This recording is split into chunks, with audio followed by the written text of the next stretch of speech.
বাংলাদেশের মানুষকে বানর খেলা দেখাতে যাচ্ছেন, কারণ তিনি তো এখন জাদুকর। তিনি এখন মালয়েশিয়া যাওয়ার পরে তিনি জাদুকর হয়েছেন। জাদু দিয়ে বাংলাদেশের প্রধান সংকট গ্যাসের কারণে প্রায় 4 শতাধিক শিল্প কারখানা বন্ধ হয়ে যাচ্ছে।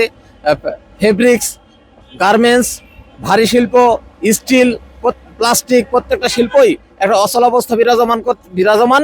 ইতিমধ্যে আপনি যেমনটি বলছিলেন যে মাননীয় প্রধানমন্ত্রী তারেক রহমান সাহেব তিনি আনোয়ার ইব্রাহিম মালয়েশিয়ার প্রধানমন্ত্রীকে ফোন করেছেন, চিঠি দিয়েছেন যে সমস্যার সমাধান করার জন্য।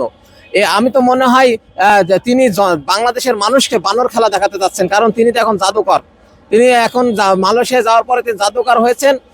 জাদু দিয়ে আসলে এই গ্যাসের সংকট মোকাবেলা করা সম্ভব হবে না, কারণ গ্যাসের সংকটটা সমাধান করার জন্য দীর্ঘমেয়াদী এবং ভবিষ্যৎমুখী পরিকল্পনা গ্রহণ করা দরকার।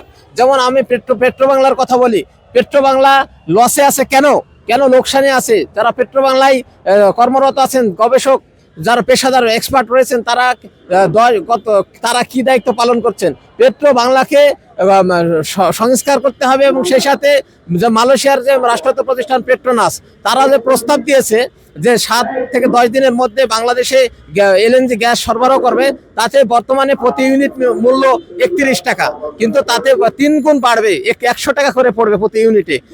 তাহলে কি এটা গ্যাসের দাম বাড়বে?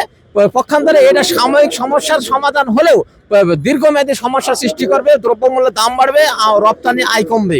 তার কারণ অর্থাৎ এইটার কোনো সমাধান নাই।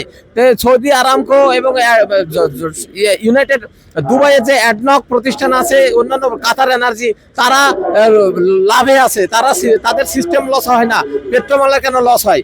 এবং মিয়ানমার যেখানে 100 এই বঙ্গোপসাগরের এই সমুদ্র পৃষ্ঠেই মিয়ানমার গবেষণা করে 100 টিসিএফ গ্যাস অনুসন্ধান করলো এবং চীনে রপ্তানি করলো। 36 টিসিএফ গ্যাস ভারত পেল, কিন্তু বাংলাদেশ কেন দীর্ঘ কয়েক বছর ধরেই এই সমুদ্র থেকে গ্যাস অনুসন্ধান করে গ্যাস পেল না?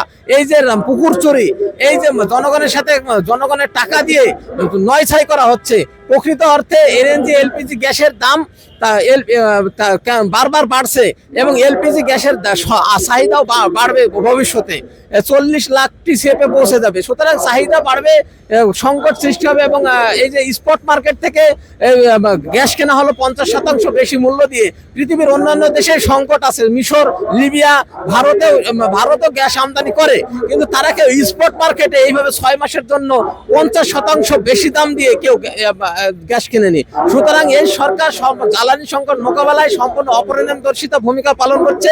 তারা লং টার্ম প্রসেসে না গিয়ে তারা সাময়িক শুধুমাত্র কমিশন বাণিজ্য করার জন্য আমার মনে হয় তারা এই মরিয়া হয়ে উঠেছে।